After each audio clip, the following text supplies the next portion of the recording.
Hi guys, my name is Saurabh Saha, and I'm really sorry I would not be able to show you my village because I'm not in my village as of now.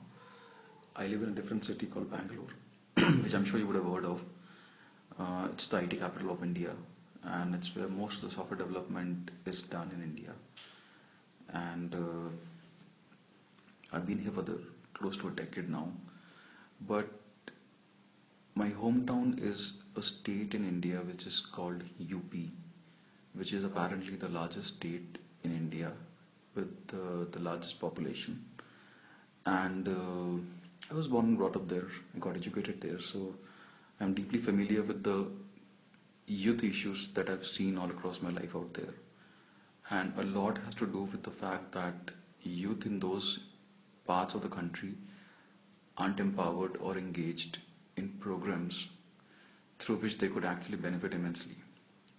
More so, the educational system has proven to be a little lame when it comes to training the youth in the right direction.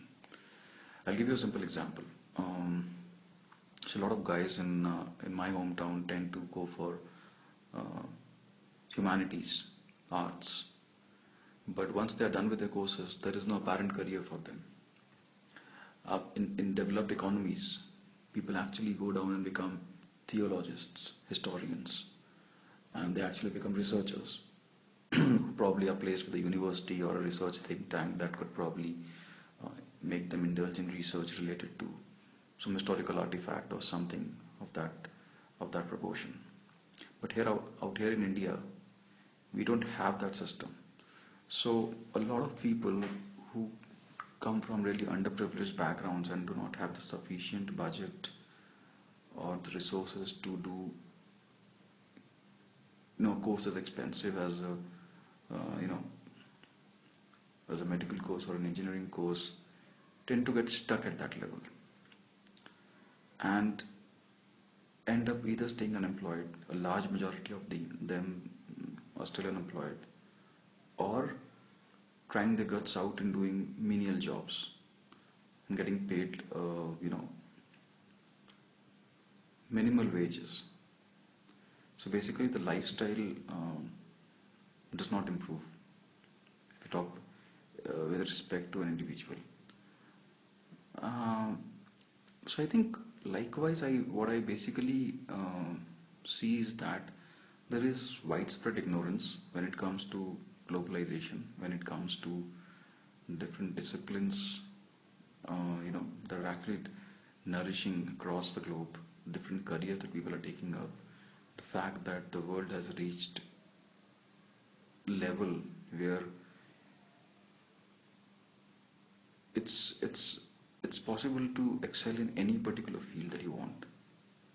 But again, somebody has to be there to empower these youth. Somebody has to be there to train these youth, to guide them in the right direction, to actually make them, you know, visible enough for the industry to absorb them.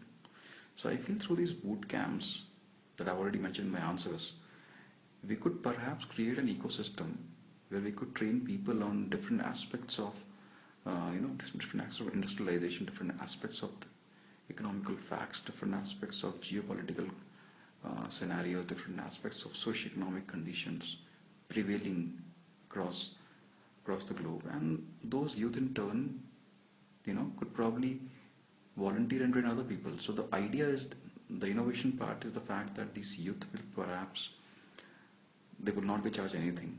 Most of the training would actually run on budgets given to us by industries as part of the CSR initiatives and by government support. And most of these candidates, a large majority of these candidates who are not in a condition to pay up for this course would not be charged any amount of money, but on a condition that when they get absorbed in industry, they would in turn train other people free of cost without charging anything. So this, I think, going ahead could probably nurture an ecosystem where you probably have a large majority of people trained and absorbed by the workforce, which is drastically going to improve the economy. And if you see it successful at a national level, we could probably go global. So this is what my idea is, and I'm sure you guys will support it. And this platform will give me an immense help